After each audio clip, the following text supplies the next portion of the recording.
Today I'm making a whole chicken on my Weber Kettle, cooked upright over indirect charcoal heat. I'll use a simple garlic mayo seasoning, a little bacon, and just a touch of Applewood smoke. It's a really simple recipe, but the results are absolutely fantastic. Juicy chicken, beautiful color, and plenty of flavor. Let's get started. First, I'll prepare the garlic mayo seasoning. I start with salt to enhance all the flavors, followed by black pepper for a little warmth. Sweet paprika adds a mild flavor and beautiful color, while onion powder brings a deeper savory note. Cayenne adds a gentle touch of heat. Finally, I add mayonnaise, which binds everything together and helps the chicken develop a beautiful golden crust. Next, I press a few cloves of fresh garlic directly into the mayonnaise and spices. Then mix everything thoroughly until smooth and evenly combined. You'll find the complete list of ingredients and exact measurements in the video description. Now it's time to prepare the can for the chicken. The lid on this grill is fairly low, so a full-size can would leave the chicken sitting too high, and the lid might touch it. To create enough clearance, I'm going to carefully shorten the can a little. There we go, this should work nicely. I fill the can about 1/3 full with water. Then I add a few black peppercorns and some fresh garlic for a light aromatic touch. Many people use beer instead of water, but I find that it can add a slight bitterness, and that's not the flavor I'm looking for. So I prefer to keep it simple and use water. Now I'll set the can aside. The seasoning is ready and it's time to prepare the chicken. I have 2 whole chickens, each weighing between 1500–1600 grams each. First, I'll remove the tails and trim away any loose pieces of excess fat. Then I'll pat both chickens thoroughly dry with paper towels. Removing the surface moisture will help the seasoning adhere better and allow the chicken skin to become beautifully golden and crisp as it cooks. Now I'll season each chicken thoroughly with salt, both inside the cavity and all over the outside. I'll gently rub it into the skin, making sure the salt is distributed as evenly as possible. Then I'll let the chickens rest for about 10 to 15 minutes. During this time, the salt will dissolve in the natural moisture on the surface and begin seasoning the meat. After 20 minutes, I'll coat both chickens with our garlic mayo seasoning. I apply a thin, even layer inside the cavity and all over the outside of each chicken, making sure the seasoning is thoroughly distributed without applying it too heavily. I also highly recommend carefully loosening the skin over the breast and rubbing some of the mixture underneath it. This seasons the breast meat more directly, giving it even more flavor as it cooks. Once each chicken is fully seasoned, I carefully place it upright on the prepared can.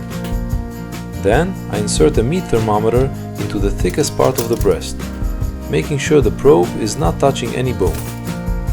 You can estimate doneness by cooking time, but I prefer to rely on internal temperature. It gives me a much more accurate indication of when the chicken is fully cooked, while helping me keep the meat juicy and prevent it from drying out. But that's not all.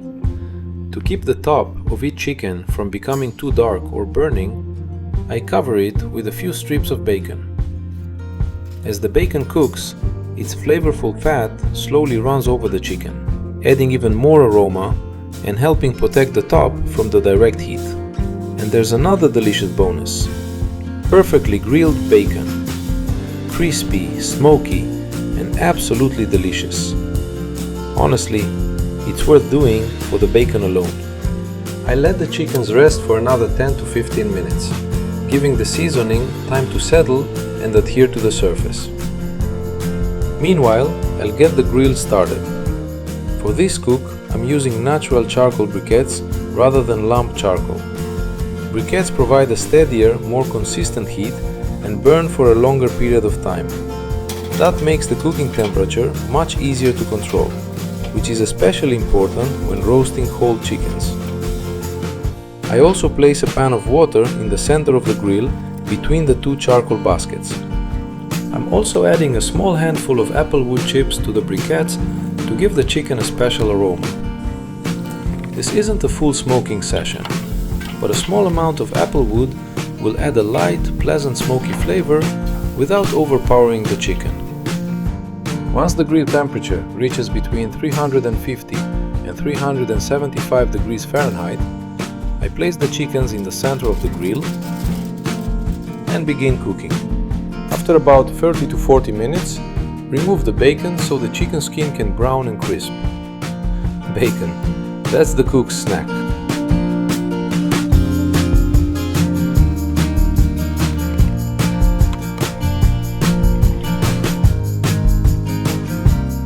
To add one more layer of flavor, I lightly spray the chickens with a little apple juice.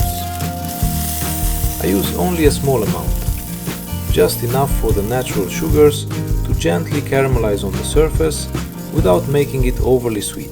This adds a subtle fruity note and helps create an even more appetizing golden finish. I continue cooking the chickens at a grill temperature between 350 and 375 degrees Fahrenheit. Once the internal temperature in the thickest part of the breast reaches 74 degrees Celsius, I perform one final check in the thickest part of the thigh, making sure the thermometer does not touch the bone. The thigh temperature should be approximately 78 to 82 degrees Celsius. And that's it. The chickens are fully cooked and ready to come off the grill. Now, I let them rest for about 15 minutes. This allows the juices to redistribute throughout the meat. After that, it will finally be time to taste them. The chicken turned out incredibly juicy with several distinct layers of flavor. First, you taste the rich natural flavor of the roasted chicken, followed by a subtle touch of apple and a delicate smoky aroma. None of the flavors overpower one another, they come together beautifully, making every bite juicy, aromatic, and absolutely delicious. I highly recommend giving this recipe a try.